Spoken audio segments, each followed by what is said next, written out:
Welcome to Natural Fluency.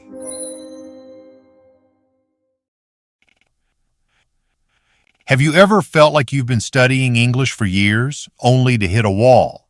You tell yourself, if I just listen more, my speaking will finally click.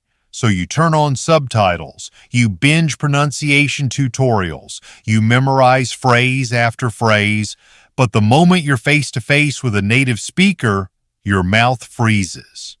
That's when you start blaming yourself. Maybe I'm just not talented. Maybe I didn't try hard enough. But here's the truth. This isn't your fault. You didn't fail.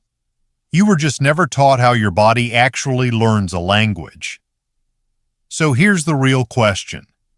Why does understanding English feel so different from speaking it? Because most of us have been thinking about language all wrong.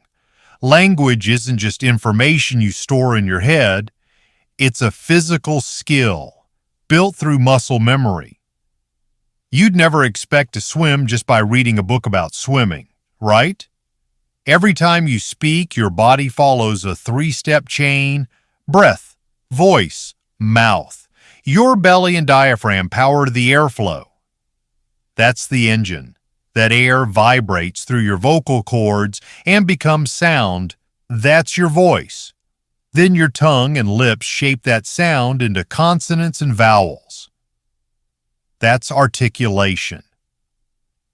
But most learners do it backward. They skip straight to step 3, tongue placement, lip shape, without ever building steps 1 and 2. Here's the deeper problem. Your body is already hardwired to your native language's breathing pattern. When you try to paste English pronunciation on top of that foundation, the rhythms collide. Nothing fits. Of course, it feels unnatural. That's why you watch a pronunciation video, think, "Oh, I get it," and forget it 5 minutes later, because you only engaged your ears and your brain, not your breath and your muscles. So how do you turn listening into speaking? Your body has to respond the moment you hear English, and that response starts with one thing: your breath. Specifically, inhaling. Why inhaling? Because of something called the vagus nerve, a direct line between your body and your brain. When you take a deep inhale, this nerve signals your brain to sharpen its focus. Scientists call this respiratory gating. Your breathing rhythm literally controls how well your brain absorbs new sounds. Think of it this way. Inhaling flips a switch in your brain. Suddenly, you're in high focus mode. Your ears pick up subtle shifts in rhythm, stress, and tone that you'd normally miss, and your body actually locks them in. Think of it like building a house. Before you pick out the windows or the paint color, you need a solid frame.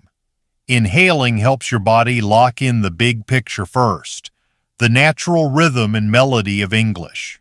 Once that frame is solid, the smaller details, individual sounds, syllables, stress patterns, start falling into place. Now, if you've spent years speaking your native language, this will feel strange at first. That's completely normal. But push through that discomfort and you'll start to feel English in your body, not just hear it in your head. That's when real fluency begins. So here's what I want you to try today. Next time you watch an English movie or show, pay attention to the speaker's rhythm and breathe with it. When they start a sentence, inhale. Feel their pace in your body. Don't just listen with your ears. Breathe the language in.